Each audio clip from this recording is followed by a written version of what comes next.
Good evening, everybody. Welcome back to the Golden Ticket, Case 2, Canaries in the Coal Mine. How is everyone? I'm doing good. Doing good at this. I'm doing good. I had a relaxing day. Excellent. So,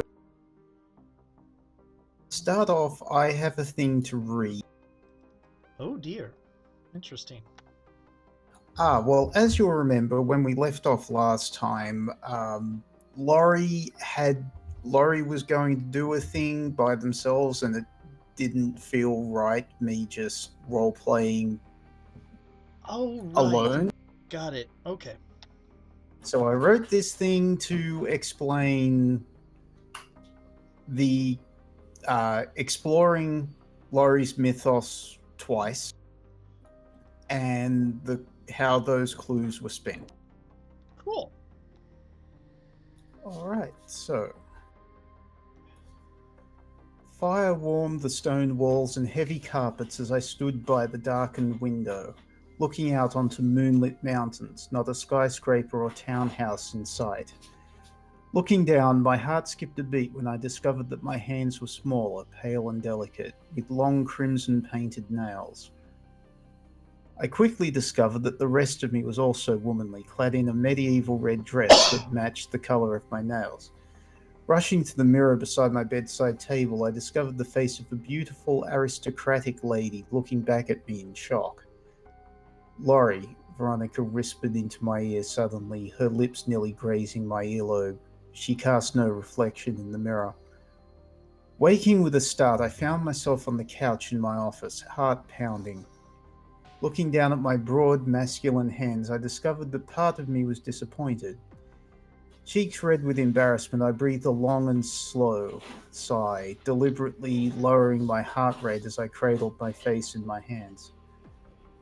"See, you're starting to enjoy this." I started, backing away from the presence that was suddenly sitting next to me on the couch. Veronica sat there wearing a red long coat over a black dress, long legs crossed, black lips smirking as she looked down her nose at me. Shaking my head, I stammered, "You should not be here." "Indeed," she laughed, deliberately passing her hand through the arm of the couch like it was made of mist before floating to her feet. "I'm not here, in fact, but the sun has finally dipped below the horizon and it's been, 10 days? I've missed you."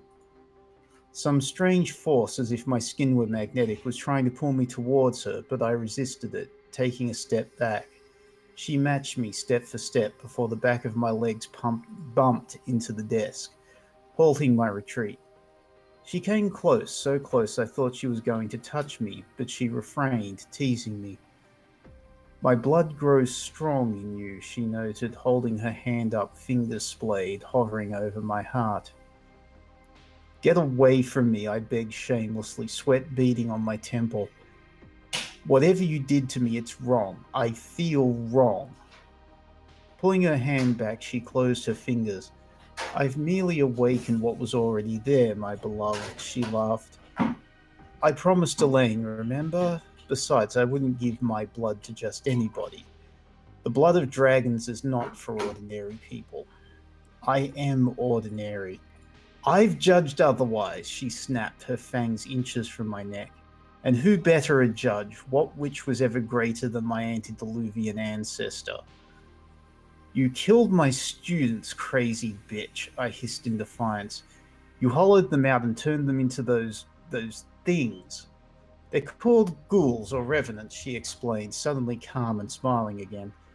"And wiggling on the hook only makes you more enticing prey. But be honest, you've gotten a taste for it already, and you've barely scratched the skin." She was so close, I couldn't help but glancing down at her form, curves caressed by silk. I blanched, disgusted with myself. She noticed, which just made her laugh harder. "You're adorable," she told me earnestly. Elaine was so right to curb my baser instincts. It's much more fun when you struggle. One day you'll come to me of your own free will. I'd never, never is a very long time, she hissed seductively. But I can give you forever. Trust me, sweet, I know you better than you know yourself. I will make you mine, eventually. I blinked and her image was gone, the stifling weight of her presence abruptly lifted. I didn't bother to stop and breathe. I grabbed my bag and ran out of the door in the fresh night air. Stumbling into the staff parking lot, I froze. The cool breeze blew across my skin, and I could pick out the profusion of scents, pollution from the motorway, the sweat of pedestrians crossing the road a block away, the florist closing up shop downwind, out of sight. Keenest of all was the scent of blood, even as it rushed through pristine veins.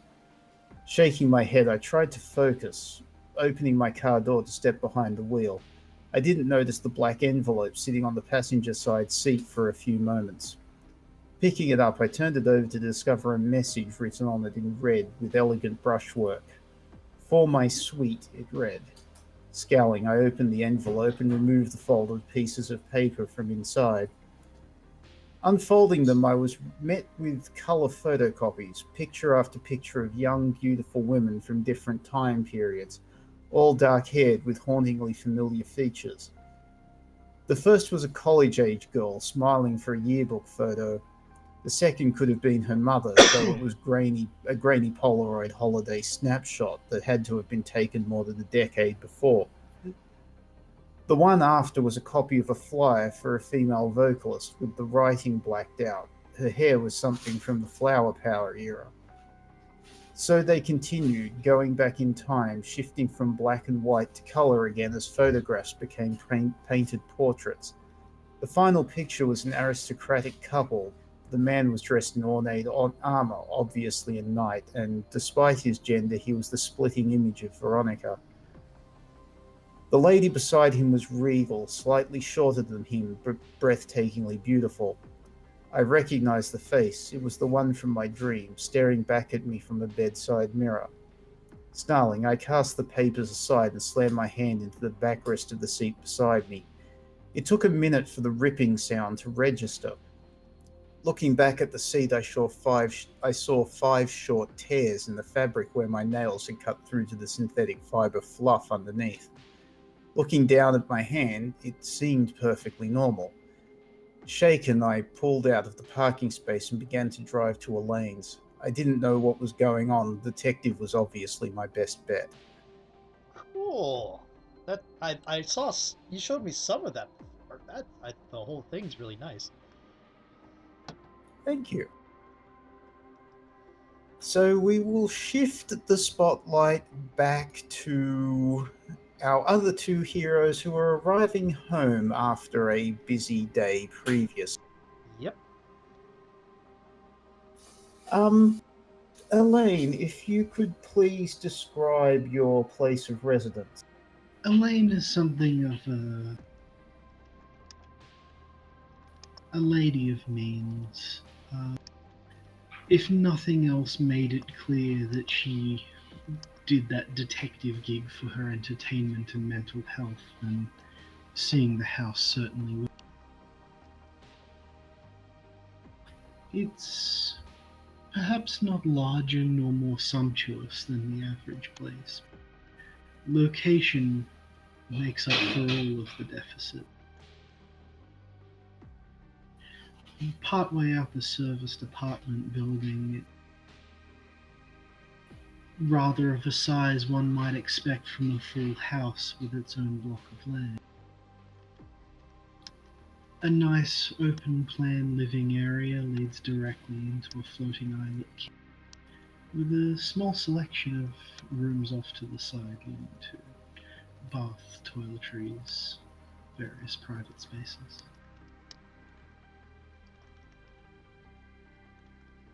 Apartment living. Hey, beats blowing a brick and grow. Hmm. What sort of style is the building? The building itself is fairly horrible to look at from the outside. It's just glass and steel and concrete in in vertical strips. From the inside, of course, it's rather nice, dark charcoal grey marble tile and eggshell white walls with plenty of stainless steel accoutrement along the appliances. And looking out onto the city, it's as nice as looking out onto the city ever gets. But looking onto the building from the outside it's another dull grey building. Blending into the skyline. So what were you both doing? You were heading home? I think we went past that a little bit. We had a montage. I know random garden stepped over to Shannon's apartment and That's right. and investigated it and found some notes, which she took back with her. I banked one. I spent one clue to confirm that there was no scent trail that I could follow, and then I banked the other clue. Right. And Elaine prepared and got a bunch of juice.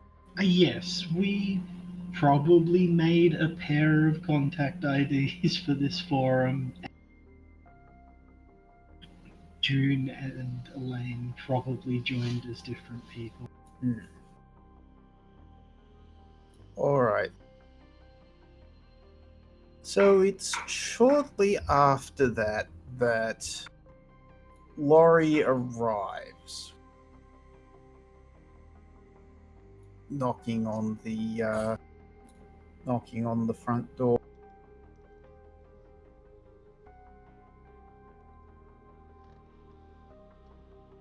Who would answer? June, I think. Okay.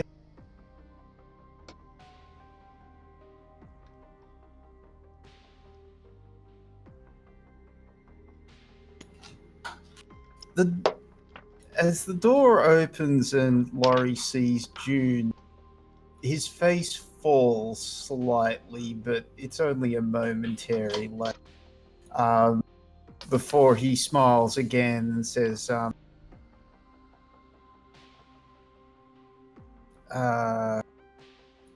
hey, we need to talk.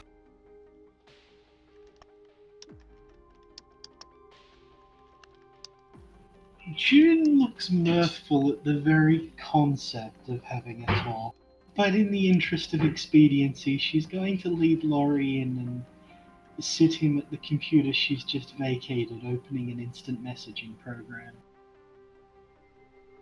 Thank you. Veronica left this in my car, he says, and he puts the black envelope down in front of the group. With permission, Elaine is going to take it and have an inspection of the item. Laurie says, be my guest. As the short described, it is full of photocopied pieces of paper of photographs and paintings from the last, you think, 400, possibly longer odd years, right up to modern times, or at least fairly modern. At least modern enough for the latest one to be a digital photograph. They are all women, dark hair, very similar looking, though it's not exactly the same. There's a brief flurry of activity, and Elaine sends Laurie a link. And what's this? To a thread on the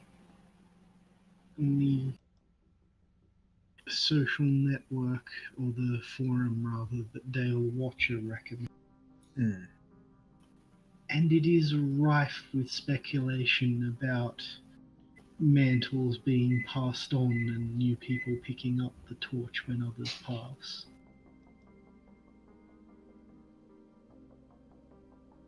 Or probably new mantles coming into existence.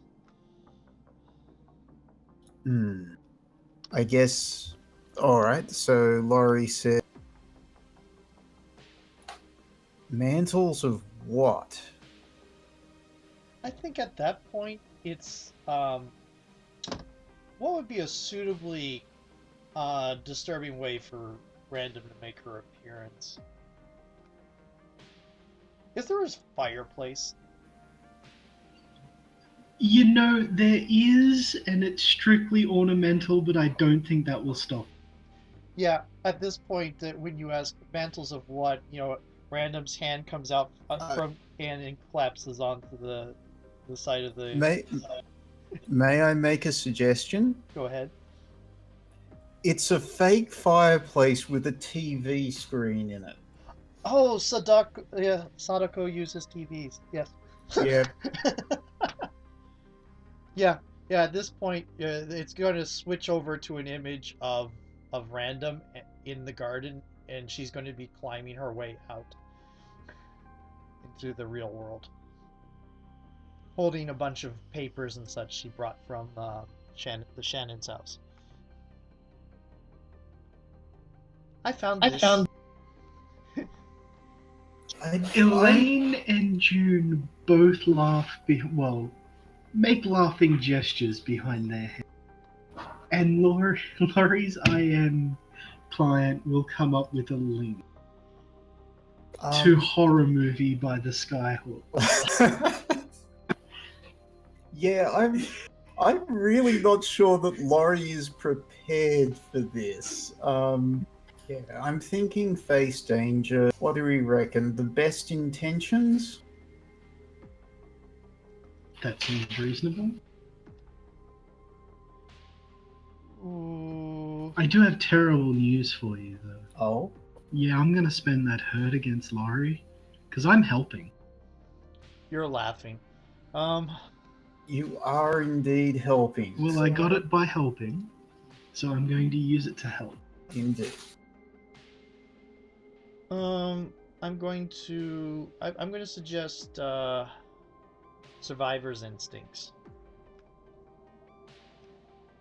Good call. I think calming influence as well. Yep. Alright.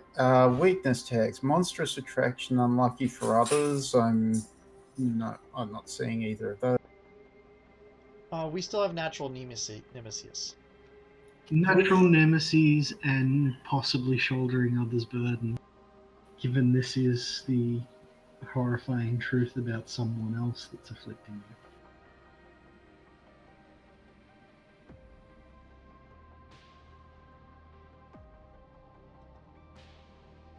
Alright, so Cure the World is full and Trapped in the Fiction is on 2. Interesting. And it's power 0 still. Take the status but with -1 tier. Alright, I'm going to call it the status 1 of Shade. Laurie will jump and sort of be halfway out of his chair before realizing it's just Random and sits back down, breathing, attempting to meditate, and generally getting themselves back to normal.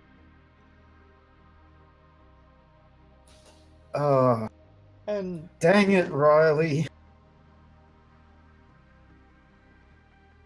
yeah, she'll be putting the papers on the table for a couple seconds before realizing, oh, yes? I'm not used to people crawling out of TVs. How do you do that? Sadako uses TVs.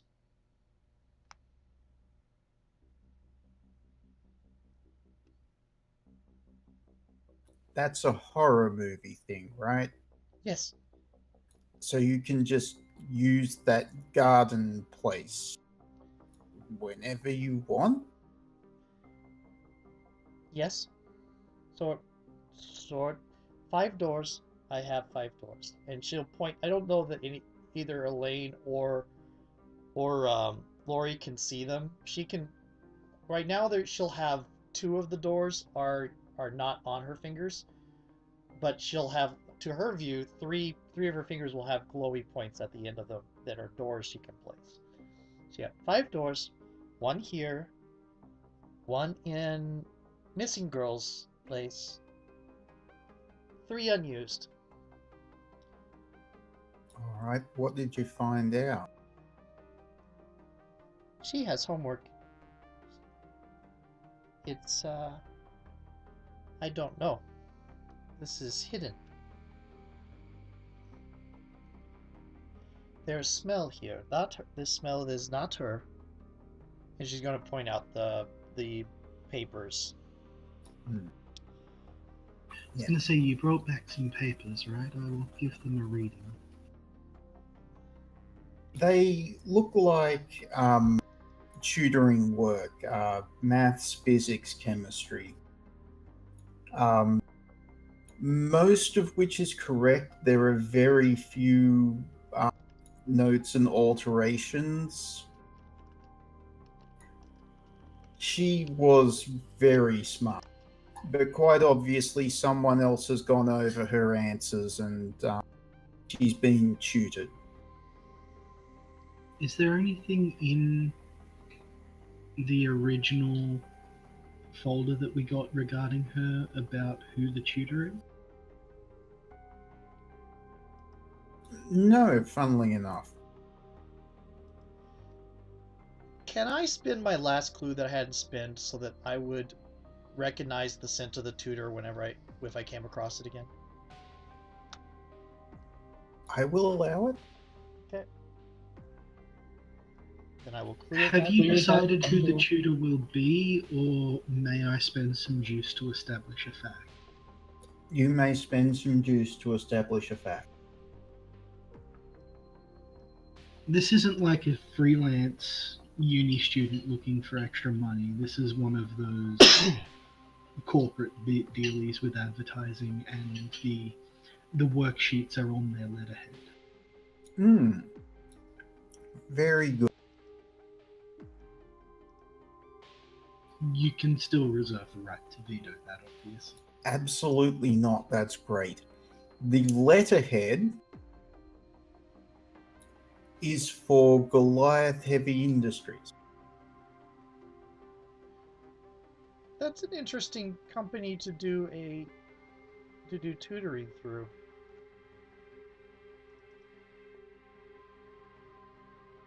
Presumably, looking at her course load, they could be offering a scholarship on the basis that she works whatever many years out for them to pay it off. That's actually, yeah. Hmm. Is all the papers have the same smell? Yes. Okay. So all same smell, same smell, same smell, same smell. Do you have another clue? I spent it on being able to recognize this later, and the second one I spent on confirming that there wasn't a way to follow her out of the room after 2 weeks. Hmm. Yeah, unfortunately, I can't really answer any more questions from that particular thing. We could do investigative mystery. That's fine, because at this point we can investigate. Yeah.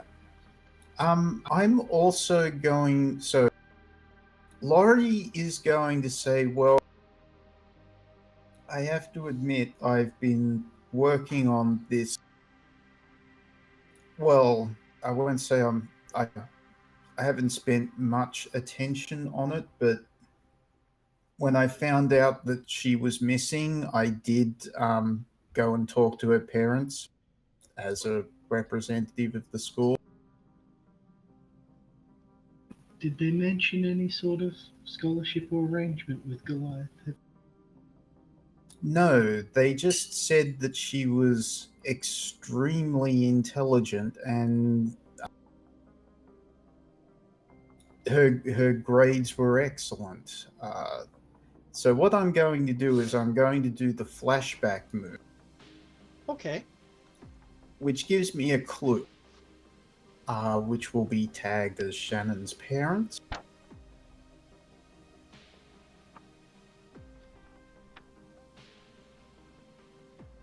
So if we come up with a thing that we could ask that would,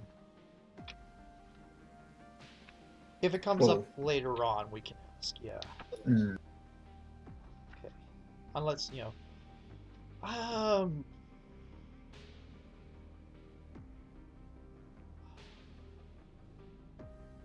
I can't like a lot of the stuff that the parents would have said would already be in there that I can think of. There's got to be something. mm. Okay, let's see if I can think of something here. Yeah. Okay, I see. The flashback has two different ways of working. So at this point, I'm going to hop on the boards and I'm going to look at past threads about Goliath, if they have any notable interactions with this community of mythically active people. Perhaps if anyone associates them with any given mystery. As well as any other rumors associated with them, I'm going to pay special attention to any graduate or internship programs. In particular, those that come with, tutoring. Side note, I haven't heard. Have we decided whether or not Goliath Heavy Industries is the group behind Random's project? We have not decided that. Then I'm good. And Random doesn't know enough to know what the group was anyway. So. It is possible. Yeah. It might even be good, but we have not established that. If you would like to at some point, please, I can work with that. I think it will be good to leave it in the air right now. I mean, This is cool. The only thing I have right now is there was a particular main scientist that Random refers to as the good doctor, and there was someone that they refer to as the compassionate. That's about it. Okay. So this does take a clue because it tells you something very important.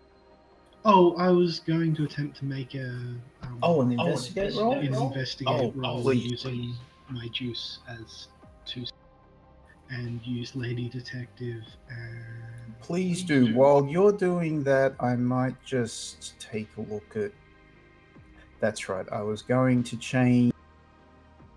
is there any... Well, maybe you could use the parents' clue. Maybe you could use... Sorry. Maybe you could use the parent clue to establish a fact that the parents mentioned something out of the ordinary that might be useful as a lead. I do have that thing. I just wanted to deal with this roll first. Julio. All right. I'm not seeing any weakness tag.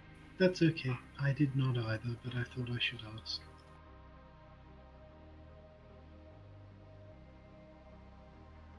Holy snapping armpits.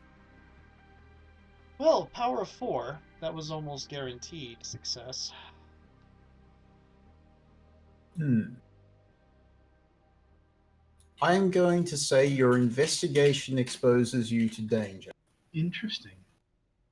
Well, I have 4 clues against Goliath Heavy Industry. Your first question was whether or not they're involved in anything that would be tutoring. No, my first question was whether or not there's any tell of them getting involved with what we as players know as rifts. Right. You did this through the board? Through the board, Through yes. the network, okay. I'm presuming that's where the danger's going to come from. Yes, there are stories of Goliath Heavy Industries, and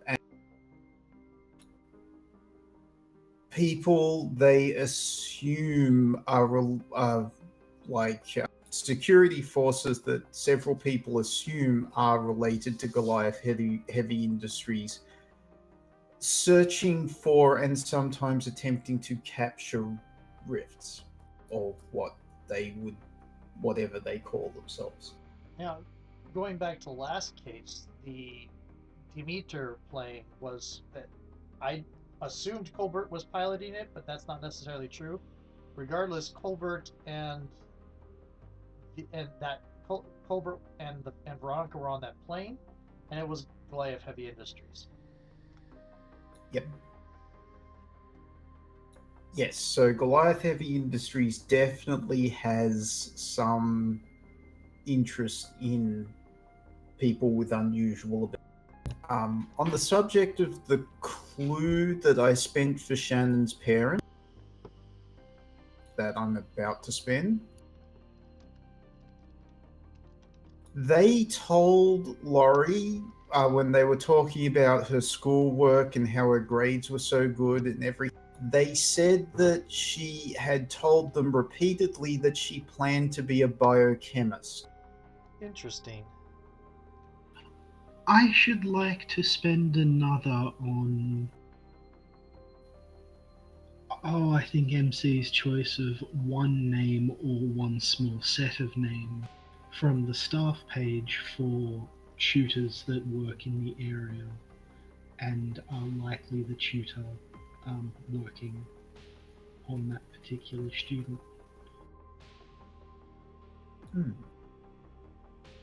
Given that it's presumably a Goliath Heavy Industries grant. Two names do come up. Actually, no. Let's make it three names. Lorraine Clement,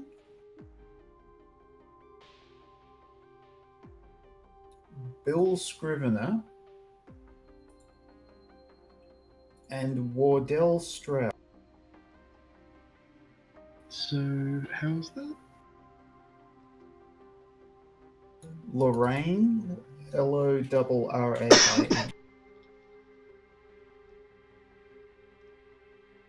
Bill Scrivener. Flashbacks to Bartleby. Wardell Stroud. Okay, so we'll put this, I guess, over on the.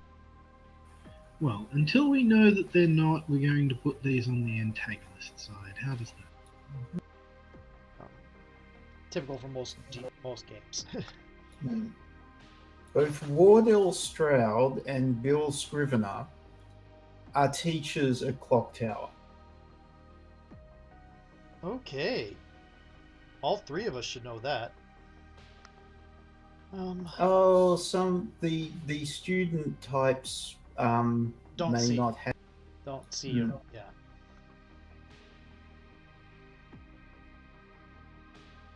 Even if we had, most student types tend not to know their teachers by their first name. True. Mhm. True. Well, yes, that's true until one of the students overhears one of the teachers, and then that teacher gets a plague of, "I know your first name." Yes. Yes. Yeah, because teachers are like Rumpelstiltskin. Oh dear. Once they know your first name, you lose all air of mystery and authority. You lose 3d6 on convince rolls. Yes, you have a list of names, two of which are certainly important to an important link. Hmm. Okay. All right, I think it's time to change things up a little bit. Yes, I think so. Probably we want to go move to talk to one of the two. There is another knock on the door. Oh dear. I'm not gonna lie, I was genuinely expecting SWAT teams to come in through the window. June answers the door again, out of line of sight of the rest of the room. Random's going to find somewhere to get undercover and be watchful. Does June just open the door? Does it have a chain lock, peephole, anything? It's got one of those little knobs that stick out and the little U hook over it. Okay. So you open the door a crack to discover Veronica's grinning face held very close to the door.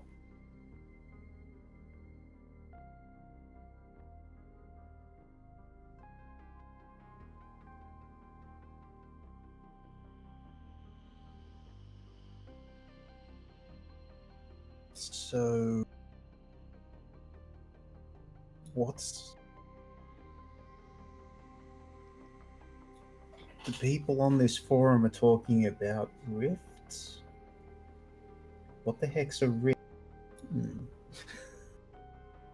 Oh, sorry, I presumed that they would.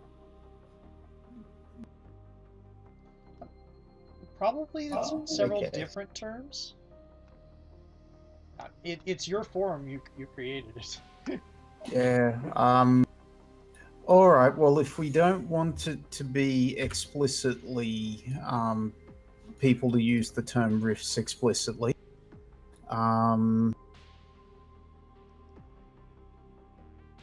this might be a thing to go into bloopers. Then. Yeah, that's fine. Okay. I'm fine with it either way. No, it's okay. We'll retcon it. All right. Just ignore that question then. So. What do we? What is this? Would this be a face danger for Laurie's to shake Laurie's sanity or something? Yeah, yeah. It would be you just decide how much of a of a of a status it would be and see if you can resist it. Okay, so I would hazard it could go one of two ways. Mm-hmm. It could be a convince with the stick of taking the status. Yep. But at that point, you have to decide if the character would choose. If you would rather stress them and see how their actual statistics hold up, it would probably be a face danger. Yeah, I'm thinking face danger. Convince would be a roll by random against Laurie, and that doesn't seem. It's not. That seems a little janky. It's not intention. So. Indeed. So, So, do you choose this once, or do you choose this once per clue? It looks like you also choose one. So it's the choosing one is separate from your 4 clues. Okay. and it's the Well, no, the MC gets to choose one. I Oh, don't. I get to choose, right. How do we handle, there is a fact that one of the PCs would know, having seen that list of names? It would be you would just give that information if it's something they would know. Right, okay. Due to some technical difficulties, we'll be away for a moment while I perform the Heimlich maneuver. Oh, I like that. Heimlich maneuvers involve hug. Sorry, does that let you see out, or do you have to still open the door? Or... Ah, God, yeah, I remember now. Yes.